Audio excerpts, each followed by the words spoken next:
Hello, everyone. This is Dr. Sarah Ahmed. I'm an internal medicine physician and a practicing hospitalist and a physician advisor. Today, we embark on an insightful journey through the evolution of patient safety in healthcare. A transformative path that has redefined our approach to care within our medical facilities. But before we go any further, we have to define what patient safety is. Patient safety is, in simple terms, the discipline within healthcare that's growing and taking more and more space in importance and recognition. And it's concerned with defining and looking into medical errors and the prevention of harm to both patients and healthcare providers. So it's concerned with preventing harm, reducing its effects, and reporting and analyzing any events that are considered harmful or risky that happen within the healthcare system and within its facilities, and can impact both patients and healthcare providers. I know it's called patient safety, but that's how it started.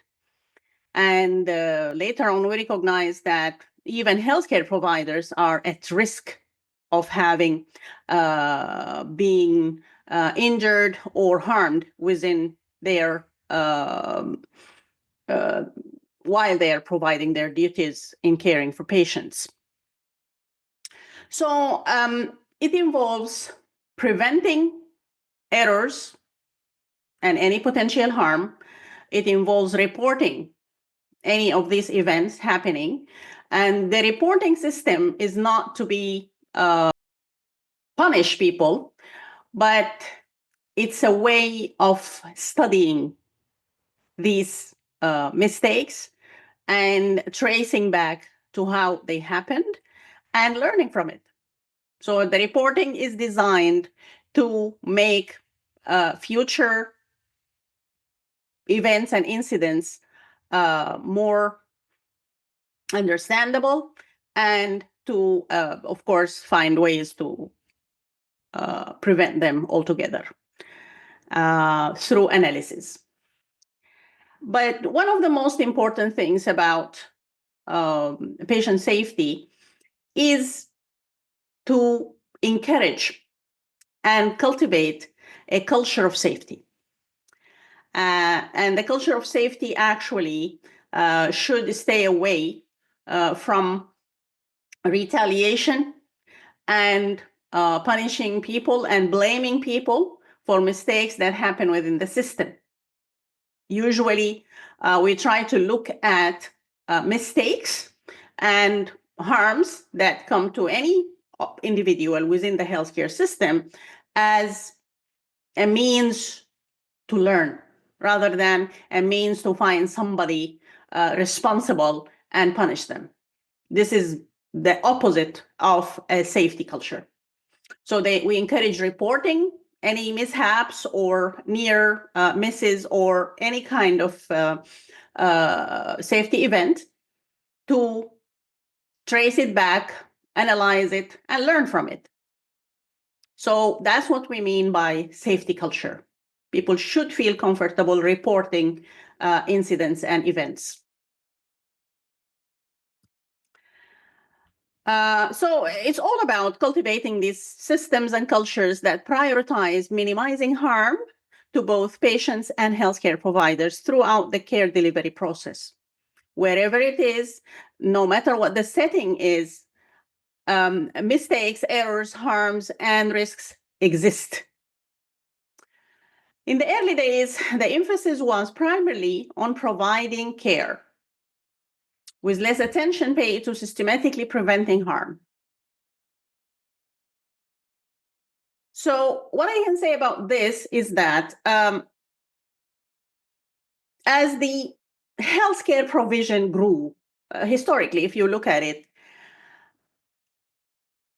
first, we didn't know much about how disease is caused, what the pathophysiology is, what is infection, what is injury, and what's even the anatomy. Our understanding of the anatomy of the human body wasn't accurate. But through a very predictable timeline, we step by step understood and tried to mitigate all kinds of diseases and ailments that impact the human body or the human.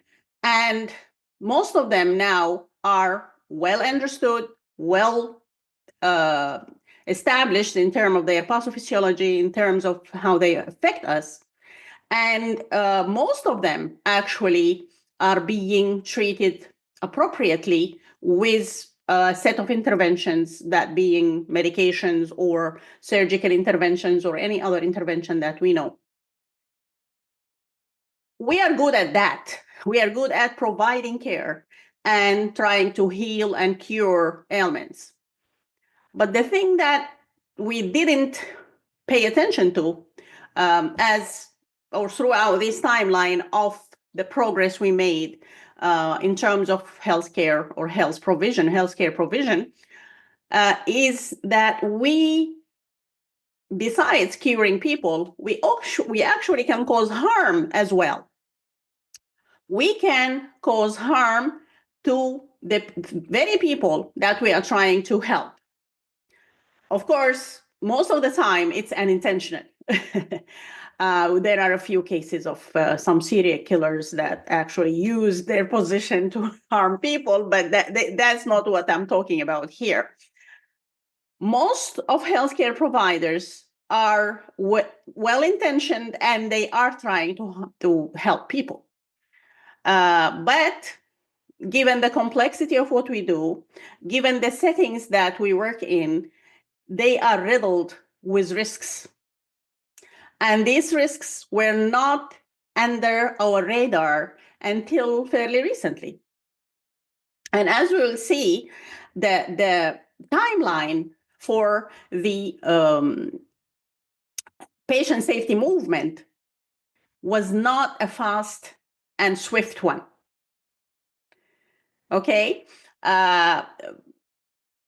Things like infections, for example, the timeline for it, from the germ theory to discovery of penicillin and the discovery of other antibiotics, it's fairly short. The timeline was short because people were focused on it, because this is a cure for so many diseases that impact the human body, and we were really, really interested in doing that.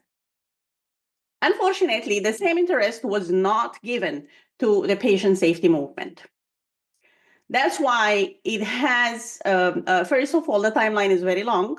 It starts at the end of the 19th century, and it progressed with a lot of hurdles and difficulties, and even outright resisting it, and very slowly, progressed very slowly. However, the landscape started or began to change, influenced by a number of pioneers, like for example, Ignace Semmelweis. He's a physician, and one of the things that he actually observed is in a maternity ward in the hospital he worked in, there was a lot of deaths resulting from puerperal fever.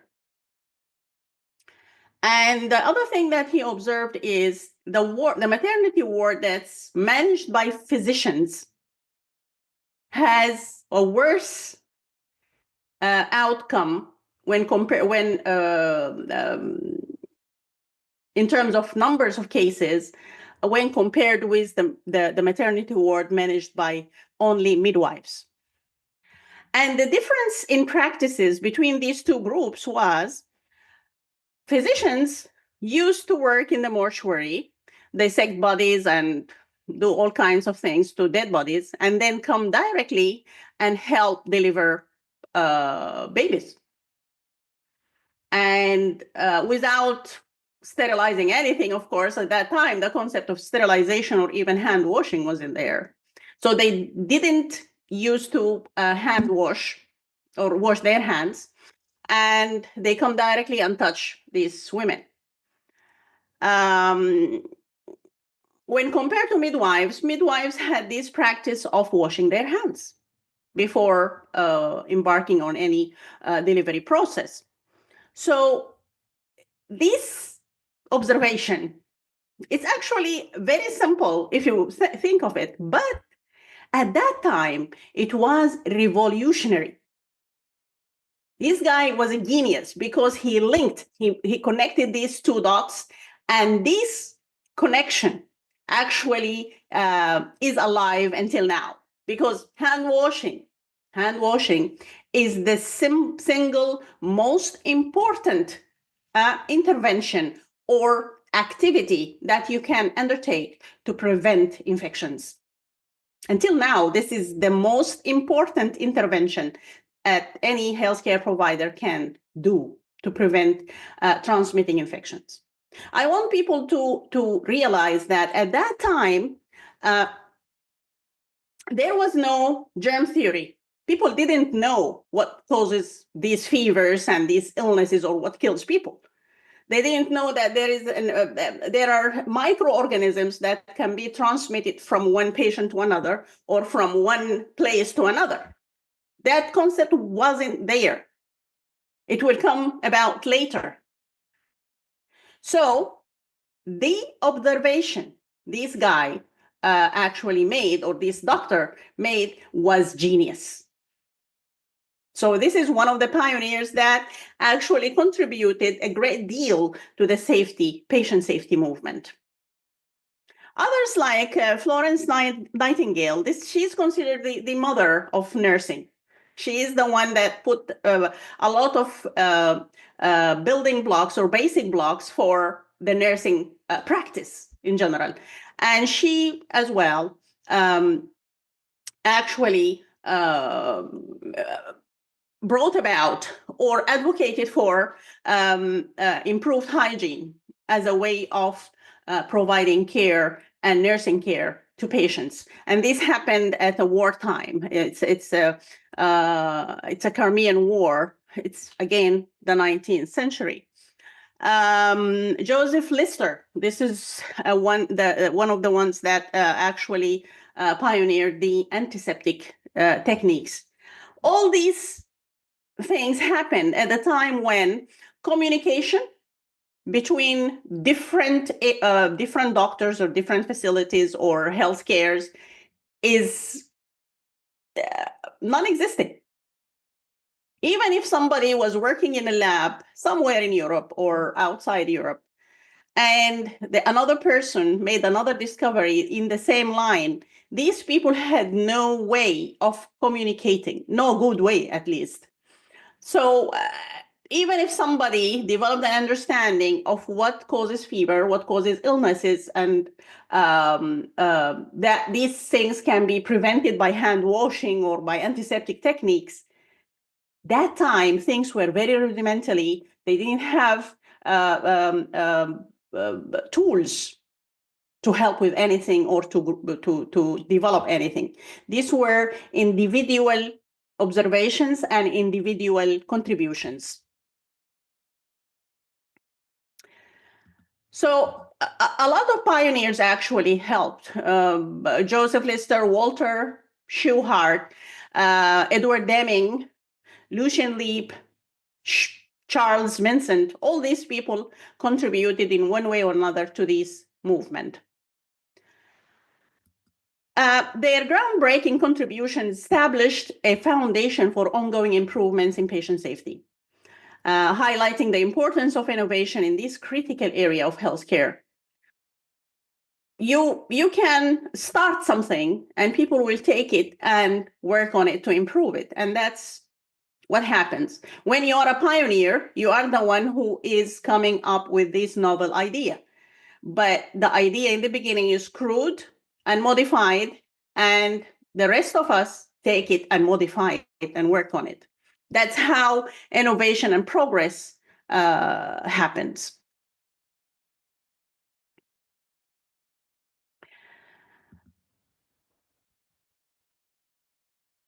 Uh, as healthcare systems grew, they became increasingly complex. In the beginning, they were just large wards filled with beds, and people are there moaning and struggling and suffering. And nurses go around trying to help them by reducing their fever or helping them ease their pain or any other suffering they have. But as we go in time forward, things became more complex, very complicated and complex. And healthcare workers had to deal with a lot of this and try to navigate it the best they can. And of course, as our knowledge increases, the complexity of what we do also increases. And this complexity increases the potential for harm and errors. Okay? And this led to the emergence of patient safety. People started to realize, although some shy steps in the beginning, that patient safety needs to be there, and it has to exist as a distinct discipline dedicated to preventing and reducing risks during healthcare delivery. And people started to develop theories that can help initiate and propel this movement forward.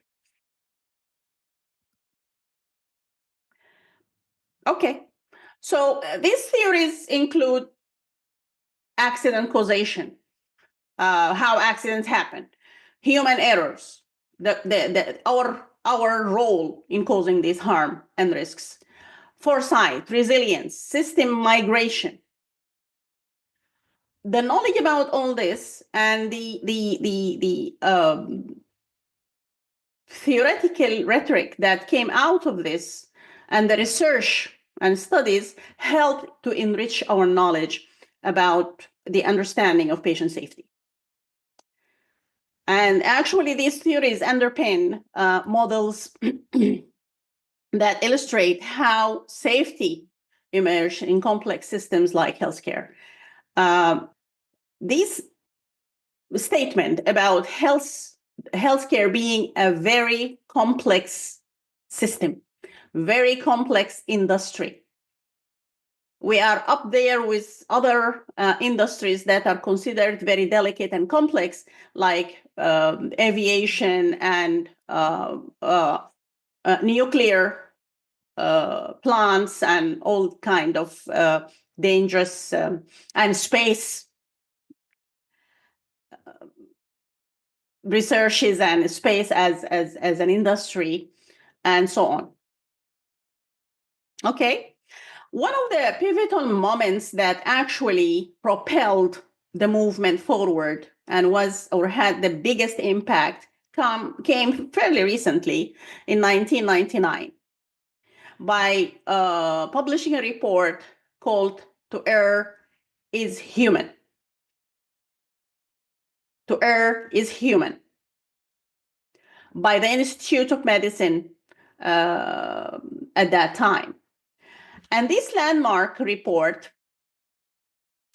unearthed the alarming extent of medical errors in the United States and ignited a national call to action to reduce patient harm.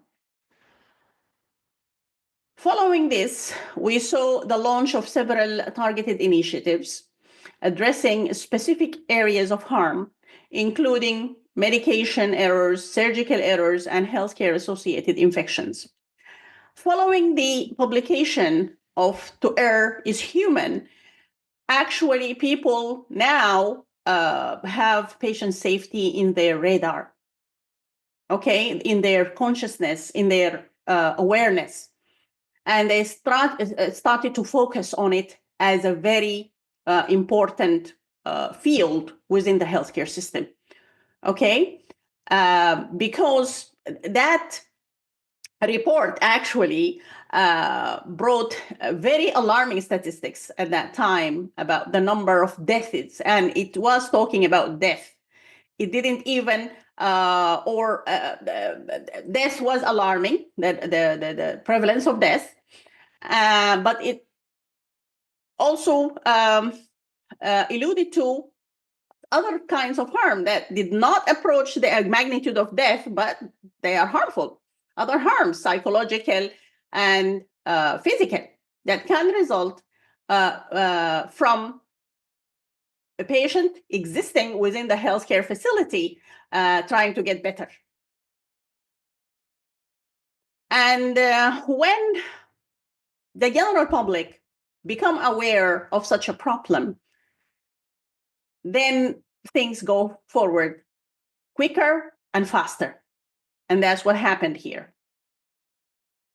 So in a succession of events, two important follow-up reports further expanded on these findings and this report.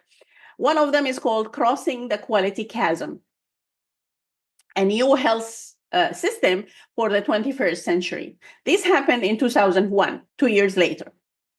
This report built on the insights from the To Err is Human, presenting a vision of improving healthcare quality in the United States. It emphasized the need for a patient-centered, equitable, and efficient healthcare system, along with specific recommendations for achieving these goals. Now, the first report was just telling us that this is a problem, we need to pay attention to it. It's very prevalent, it's very common, and it needs to be addressed. The second report, which is a follow-up report to the first one, Crossing the Quality Chasm, actually built on that and tried to give us more specific recommendations of how to proceed forward. And some terms came out of it, like equitable, efficient, patient-centered. All these terms came out of that report. And people started to direct their efforts in that direction, in this direction of these recommendations. A third report followed a few years later, specifically in 2004. It's called Patient Safety, Achieving a New Standard of Care. Now, this report focuses specifically on patient safety, aiming to establish a new standard within healthcare, setting and providing a framework for implementing essential safety practices. Now, this one gave us specific practices that needs to be followed. And actually, now all governing organizations and all kind of monitoring bodies started to get involved in this movement. And when these things happen,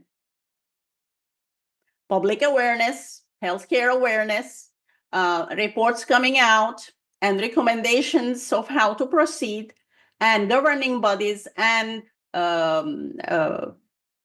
the regulatory bodies started to get involved and give their recommendations and devise penalties and all this, that's when things really happened. Okay? Now, this is the real, that first report, 1999, I think is the first real step forward for the modern patient safety movement in the United States. in my opinion. I know along the timeline from the 19th century back there at the time of Ignace Semmelweis, few things happened and appeared, and the understanding about how we can cause harm to patients started to take shape, but there was no real progress until fairly recently. So despite the strides made, progress in enhancing patient safety has not been as swift as anticipated. Still, we don't see the same amount of progress as we see in developing healthcare provision mechanisms. I'm sad to say that, but that's because having patient safety mechanisms in place, methods and processes is not a way of earning money. It doesn't earn. It's just you are providing a good place for people to get a good and safe place for people to get better. The real money earners are the interventions that you provide people during the care provision process. It's an unfortunate reality, but it's true. That's why we don't see things are progressing in terms of patient safety movement and patient safety field and discipline as fast as with care provision interventions and medications and therapeutics and all kind of things that we do to help people heal and cure their ailments. And there are challenges. I can't deny that. Challenges such as the complexity of the healthcare system, the financial pressures, and the delicate balance between providing care and preventing harm continue to pose these obstacles. It's essential to recognize that the timeline of the patient safety movement is marked by a series of seemingly unrelated events and contributions from diverse individuals. For example, in the case of Ignace Semmelweis, the discovery that hand washing can save lives is one thing. It's at that time he didn't think that this is part of the patient safety movement, but actually it's a landmark discovery that is alive and well and is still valid until now, despite the fact that it has been there for more than 2 centuries now. Is still valid and it's still very important. Okay. The advocacy of Florence Nightingale for improving hygiene in general, the ventilation, the cleanliness, the changing sheets, changing, cleaning the patient themselves, all these things helped improve their care, reduce their infection rates and their even mortality, and place the basis for nursing care in general. Okay? People need to realize these were novel concepts. Okay? Based on keen observations without clear explanation. They didn't have explanation for why these things work, but they found out because they had this measuring mentality as well, especially Florence Nightingale. She used to draw all kinds of pie charts about the progress that she makes within the wards and the floors at that time, about how many patients died, how many patients got amputated, how many. And so she had some statistical or statistician mind as well. So she has these observations, she implemented the interventions, and she kind of followed up on that. All these are, by the way, novel novel approaches to healthcare. Okay? It wasn't there. Just remember that. Now we understand it. It makes sense to us because we discovered why disease processes happen and why the pathophysiology of things happen. But they didn't know that at that time. And people need to remember the patient safety movement paralleled the other movements or other discoveries. Like, for example, the germ theory, sterilization techniques, all this helped. And they happen at different areas and different times. Furthermore, it has borrowed strategies and methodologies from other industries, such as the quality control concepts pioneered by Edward Demings. Edward Demings, by the way, is a statistician. He is not a physician or even a biologist. He's an engineer, a statistician, but he contributed to this movement by the one of the most famous quality management techniques, and he pioneered different processes and methods in this area. It's called the PDCA. We'll talk about it in other lectures, but we need to remember that these contributions are unrelated to direct care, patient care. Okay, and we borrowed a lot of methodologies and processes from other industries, and we still keep doing that, from business administration, from aviation industries, from space industries, and so on. They all had their ways of perfecting what they do, and we borrowed this from them to be used within healthcare systems.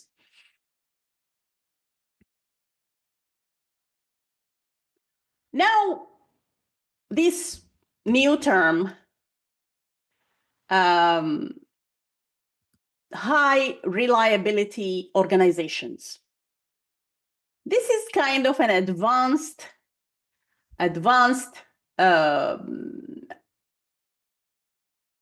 way of running these very complex entities. Okay, very complex entities and high risk environments like the healthcare. They started to organize these ideas of high reliability organizations, which exemplify entities that operate in complex, high risk environments while maintaining exceptional levels of safety and performance over time. These organizations are adept at avoiding catastrophic failures amid inherent risks. Okay. A couple of industries share certain characteristics. In the one hand, they are very complex and complicated systems with a lot of moving parts, a lot of potential risks, and potential for harm. Okay? And these risks and errors and harm that can occur are very, very costly because it's dealing with lives, human lives. And if you look at it like that, healthcare system is one of those industries. So now we are going into this era of high reliability organizations. Now healthcare facilities and organizations are striving to reach that level. Other industries like aviation, for example, just look around you. When a plane crash happens, it's the talk of the media, the talk of the public for months and years to come. Why? because one mistake and one error is catastrophic. A lot of lives are lost, and it's very costly in that term. That's why they have to be vigilant in minimizing errors and mistakes, and at the same time provide a high level of excellence in their operations. So they have to balance these two. That's why they are considered high reliability organizations. But this term is not just a term used by the media. It has very specific characteristics for an organization or an industry to be called high reliability organization. For example, they consistently achieve objectives while minimizing serious accidents or errors. Functioning in sectors like aviation, nuclear power, healthcare, and firefighting. They implement robust systems and processes that bolster reliability and safety, fostering a culture of continuous improvement and learning. And this is key. It's key. These high reliability organizations, they need to learn from their mistakes. They need to analyze and dig deeper into these mistakes to learn from them, to improve themselves. And this is a continuous process, continuous improvement and learning. Other characteristics include sensitivity to operations, meaning leaders and staff remain acutely aware of the systems affecting their operations, allowing for proactive risk and identification and mitigation. Okay? They look for anything that can go wrong. Okay, and correct it. And keep improving themselves, of course. The commitment to resilience, they are preoccupied with failure, meaning there are whole departments that are dedicated to look for what could go wrong. Okay? And this thing that could go wrong needs to be addressed proactively before it happens. We don't want any mistakes. We don't want any failures because these are costly. This is and sometimes their livelihood actually depends on preventing this. And they have a characteristic called deference to expertise. The decision-making process is not top-down like any other companies or other businesses. Like the boss says something and everybody has to follow that order. It doesn't work like that in a high reliability organization. The way it works is the most experienced individual is the one that's calling the shots. Okay? And people might remember things like Sully, the pilot who actually landed the Airbus, the airplane in the Hudson a few years ago. They made a movie about it, by the way. It's called Sully. His real name is Sullenberg. And he, because of his expertise and his knowledge in what he does, he was able to save hundreds of lives. His plane was hit by, I think, a flock of birds or something, and one of the engines actually died, and he had to actually act within seconds, make a decision. This doesn't come by orders from a CEO. It comes from expertise. Okay? And this expertise, by the way, cannot develop by just being there. Expertise develops because you as an organization are helping your people to be the best that they can. So this high reliability organization, besides having the best, hiring the best, they keep cultivating their knowledge and expertise and improving them throughout their existence within the organization. So, and they are the ones who actually call the shots. Okay, they are the frontline workers who actually do the work, and they are the ones who call the shots. So deference to expertise is one of the things that high reliability organizations is famous of. And of course, as I said, expertise does not grow in trees. You have to have a continuous learning process to develop the expertise, to improve your processes, and prioritizing this ongoing training and development, equipping personnel to navigate complex and dynamic environments. And as in all healthcare, nowadays, there is a direction or a movement towards involving patients and their families in their care. We call it patient-centered care. And I think that was mentioned the first time in the second report, Crossing the Chasm. That report mentioned that healthcare should be equitable, it should be efficient, and it should be patient-centered. That approach to healthcare is growing, and patient-centered care now is the norm, or going towards being the norm. Patient safety as a field within healthcare is not an exception. Okay, now there is a growing recognition of the importance of involving patients in and their families in the efforts to improve patient safety. Their unique insights can help identify safety issues and contribute to the effective solutions. Remember, this is a growing field. This is a field that needs to continuous improvement, and we learn from all kinds of resources, including patients and their families.